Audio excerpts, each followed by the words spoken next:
es cuál es la forma de nuestra expresión. Entonces, si nos damos cuenta, esta es una expresión cuyo operador principal, ¿cuál es? La implicación, ¿verdad? Entonces, este es nuestro operador principal. Y realmente estamos hablando de que este operador principal está relacionando dos subexpresiones. A este le vamos a llamar subexpresión E1 y a esta le vamos a llamar subexpresión E2. Y eso se reduce a ver que nuestra expresión E1 básicamente es nuestra expresión E es la expresión E1 implica E2. Y lo que nosotros queremos ver o conseguir es si existe al menos un estado donde esta expresión E1 implique E2 evalúa a true o evalúa a false. Entonces, si yo tengo una implicación, ¿cuándo mi expresión evalúa a false? ¿Cuándo una implicación evalúa a false? Una expresión cuyo operador principal evalúa false cuando existe un estado donde en ese estado la expresión E1 evalúa a true y en ese estado la expresión E2 evalúa a false. Es decir, que el antecedente de la expresión se está cumpliendo, es verdad, evalúa true en ese estado, pero el consecuente no se está cumpliendo, es decir, evalúa false. Entonces, vamos a analizar un poquito quién es E1 y quién es E2. Y empecemos más fácil, ¿verdad? Viendo en cuáles estados E2 evalúa a false. Y viendo si en esos estados podemos decir que nuestra evaluación de E1 es true o false. Entonces, ¿quién es E2? Dijimos que E2 es la expresión Q y no P o no W. ¿Cómo vamos a construir ese estado donde E2 evalúe a false? Entonces, lo primero, vamos a construir el estado E1 y en ese estado E1, por lo menos vamos a empezar teniendo ¿cuáles variables? Q, P, W. Por supuesto, vamos a tener el resto de las variables porque en ese mismo estado vamos a tener que evaluar el antecedente que es E1. Pero por los momentos, dado que queremos hacer que en ese estado la expresión E2 evalúe a false, vamos a considerar estas tres variables únicamente. Entonces, si nosotros queremos ver si esta expresión evalúa false en ese estado, ¿qué valores le deberíamos asignar a estas variables? ¿O es posible o no es posible? Quizás pudiésemos tener expresiones muy complejas que no existe un estado donde evalúa false. ¿Es posible conseguir ese estado? Entonces, fíjense, tenemos una disyunción, ¿sí? Y esta disyunción, si nosotros, ¿cuándo la disyunción se va a hacer evaluada false? Cuando ambos disyuntores evalúan a false. Se pudiera dar el caso perfectamente de que no existe ese estado, es decir, que siempre ese consecuente va a evaluar a true. O sencillamente, bueno, va a evaluar a false, pero siempre el antecedente es false. En ese caso, aunque tuviera 1000 variables, mi expresión va a ser válida. O sea, que no es que porque por el número de variables estemos hablando de una contingencia, ¿ok? Entonces, en este caso, si yo le coloco, ¿verdad? A W, vamos a ver si P es, si Q es falso, true es, P es, verdadero y W es verdadero, ¿qué ocurre? ¿Cuál es la evaluación de la expresión en ese estado? Entonces, bueno, vamos a verla. Si Q, entonces vamos a hacer el eval de Q y no P o no W en el estado E1, donde dijimos que tenemos Q, P, W, que teníamos F, T, T, ¿eso a qué nos da? Nos da que esta subexpresión evalúa a false y esta subexpresión evalúa false. En consecuencia, esto evalúa a false. ¿Sí? Entonces sabemos que al menos cuando a las variables Q, P y W le asignamos false, true, true, sabemos que el consecuente es falso. Vamos a ver en esas variables qué ocurre en el antecedente. Entonces, si estudiamos el antecedente, ya el antecedente es una expresión más compleja, ¿verdad? Es una expresión cuyo operador principal es la disyunción. ¿Sí? Y una disyunción, nuevamente decimos, ¿qué queremos ver? Queremos ver si en ese estado podemos conseguir completar el estado con asignaciones de variables que hagan que la evaluación de E1 sea igual a true, y si podemos conseguir la completación de ese estado con otras asignaciones del resto de las variables que hagan que la evaluación sea igual a false. En ese caso, efectivamente, como nos dijo nuestro compañero, estaríamos considerando que la expresión es contingencia. Si no conseguimos alguno de esos estados, pues básicamente podemos conseguir otras conclusiones. Entonces, bueno, vamos a tratar de construir el estado. Fíjense que tenemos dos subexpresiones. A esta le vamos a llamar E1,1, a esta le vamos a llamar E1,2. Y vamos a encerrarlas, ¿verdad? Para ver qué vamos a hacer con ellas. Y fíjense, nuevamente tenemos una subexpresión cuya operador principal es la disyunción. Si queremos verificar si esta expresión es válida, alguno de los disyuntores tiene que evaluar a true en el estado que estamos considerando. Y entonces, ¿cómo podemos terminar de construir ese estado donde esa evaluación de E1 sea igual a true? Ya sabemos que Q es falso.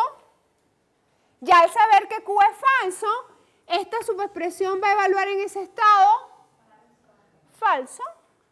Pero sabemos que W es verdadero. Eso quiere decir que esta subexpresión evalúa a verdadero en ese estado, evalúa a true.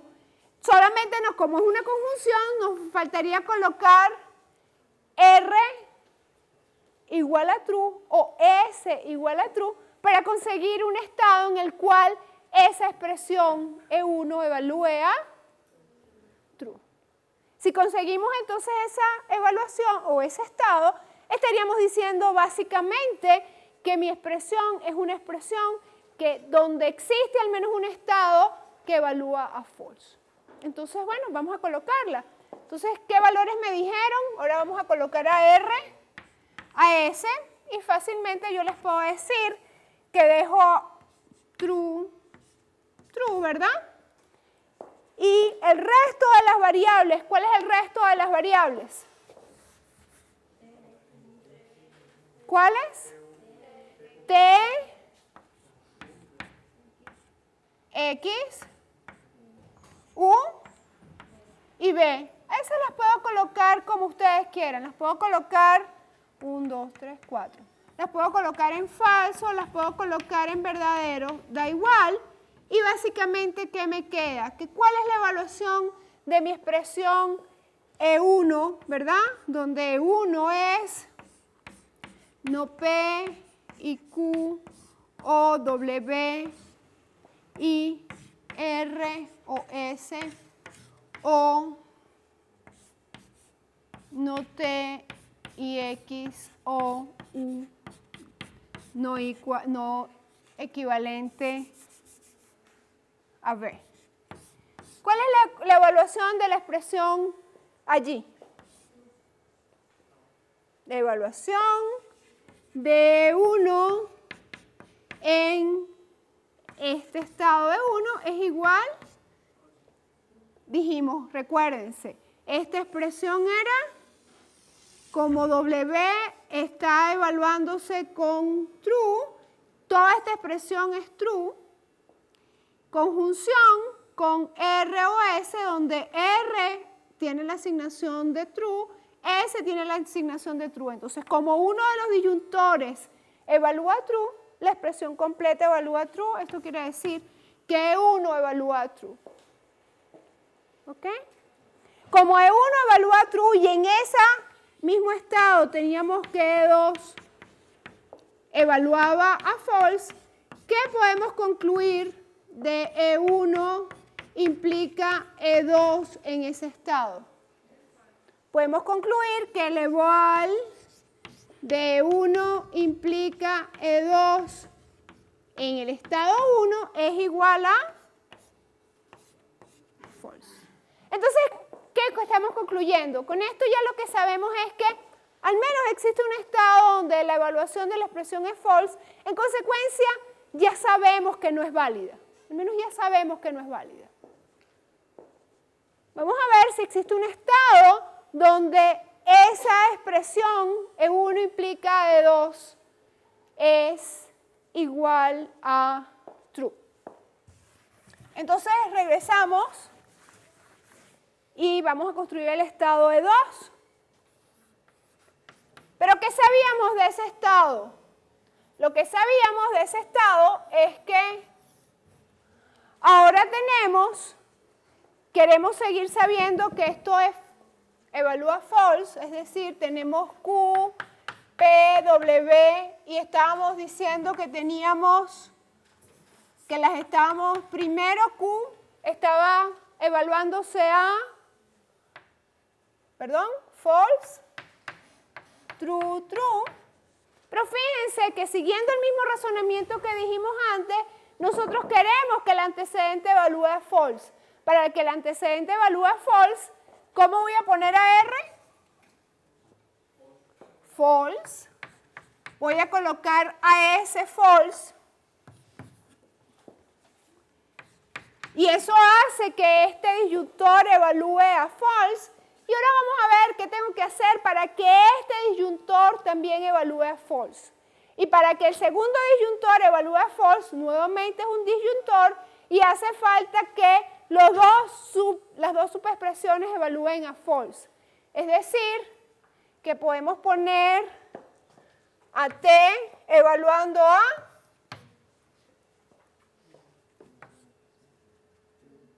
true, ¿verdad? Podemos poner al X como sea, ¿verdad? Puede ser true, false, pero vamos a ponerle false, ¿verdad? ¿Y qué hacemos con esta no equivalencia? Tienen que ser diferentes. En consecuencia, yo debería poner U y V a evaluar diferentes. Puede ser false, true. Entonces, el eval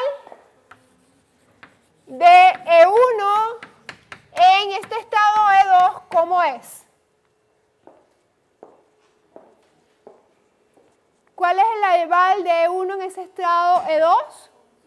Es falso. ¿Por qué? Porque los dos disyuntores están evaluando en falso. Entonces podemos decir que el eval de E1 en E2 es falso, pero el eval de E2 en ese estado E2 es falso. En consecuencia, el eval de 1 implica E2 en ese estado es falso, implica falso es verdadero.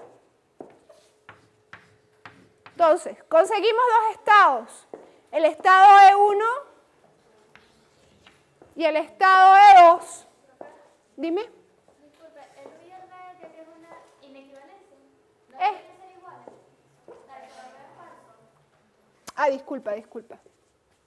Disculpa. Perdona. ¿Ok? Conseguimos un estado, ¿verdad? Que nos dio evaluación de true. Conseguimos otro estado que nos dio evaluación igual a false. Y podemos concluir que... ¿Qué concluimos?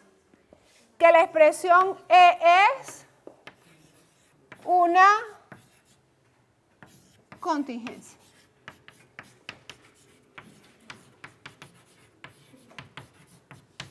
Por supuesto, en este caso particular nos dio una contingencia.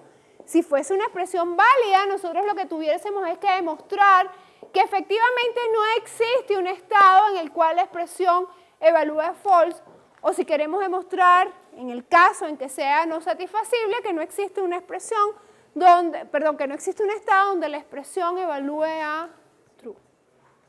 ¿Estamos claros qué fue lo que hicimos? No consideramos los 2 a las 9 estados. Entendimos la expresión y entendiendo el significado de la expresión fuimos haciendo una demostración, fuimos consiguiendo 2 casos que nos permitieron demostrar para esta expresión particular que efectivamente es una expresión contingente.